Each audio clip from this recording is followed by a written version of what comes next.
बोलायचंय. माझ्या त्याच मतदारसंघामध्ये जय शिवसाई नावाचा प्रकल्प आहे. सेम केस 2006चा पहिला एलओ आहे. त्यानंतर एक बिल्डिंग बांधली, बाकीच्यांना ट्रान्झिट कॅम्पमध्ये पाठवून टाकलं, काही लोकांना बाहेर काढून टाकलं. आता रेंट देत नाही, आता त्या लोकांची फिकर करत नाही. मी निवडून आलो, मी सगळ्यात आधी काय केलं की बाबा या विकासकांनी त्याचा परफॉर्मन्स नाही, तो प्रोजेक्ट पूर्ण करू शकत नाही, त्याच्याकडे फायनान्स नाही, त्याला 13-2 मध्ये निष्कासित करण्यात यावं. अध्यक्ष महोदय 3 महिने झाले एसआरएननी मला उत्तर नाही दिलं. अध्यक्ष महोदय त्याच जय शिवसाईमध्ये त्यांच्या स्लम सोसायटीच्या इलेक्शन लागलेल्या. आपण अध्यक्ष महोदय कृपया ऐका, आपण you will also be gate shock. Slum सोसायटीच्या इलेक्शन झाल्या, 2 पॅनल आपापसात लढली. एका पॅनलचे 10 निवडून आले, दुसऱ्या पॅनलचे 9 निवडून आले. आमदाराच्या पत्राला 3-3 महिने उत्तर लागत नाही. ज्या पॅनलचे 9 निवडून आलेले ते विकासकाकडे गेले, सांगितलं की आम्ही तुलाच रिटेन करतो.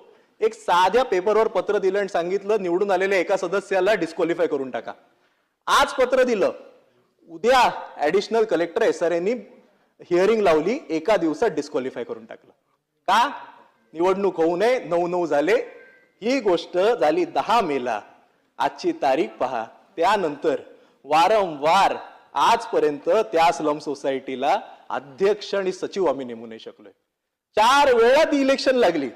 जो इलेक्शन ऑफिसर असतो ना लोढा साहेब, त्याला मी अतिशय जबाबदारीने सांगतो, एक मंत्रिमंडळातला मंत्री हा एसआरए मध्ये फोन करतो, माझ्याकडे पुरावेत, मी पुराव्याशिवाय बोलत नाही, फोन करतो आणि सांगतो इलेक्शन होऊ नये द्यायची.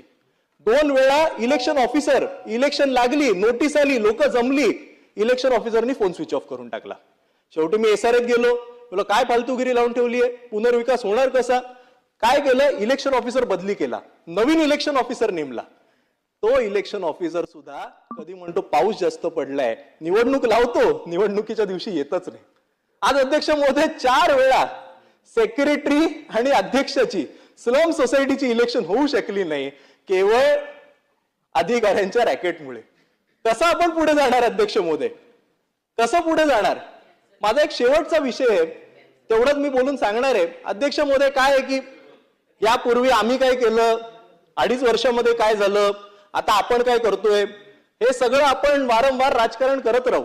पण अध्यक्ष महोदय एक सरळ सोपा GR आपल्याला सगळ्यांना मान्य आहे की एका अधिकाऱ्याची एका डिपार्टमेंटमध्ये नेमणूक झाली की 3 वर्षानंतर त्याची बदली करायची असते.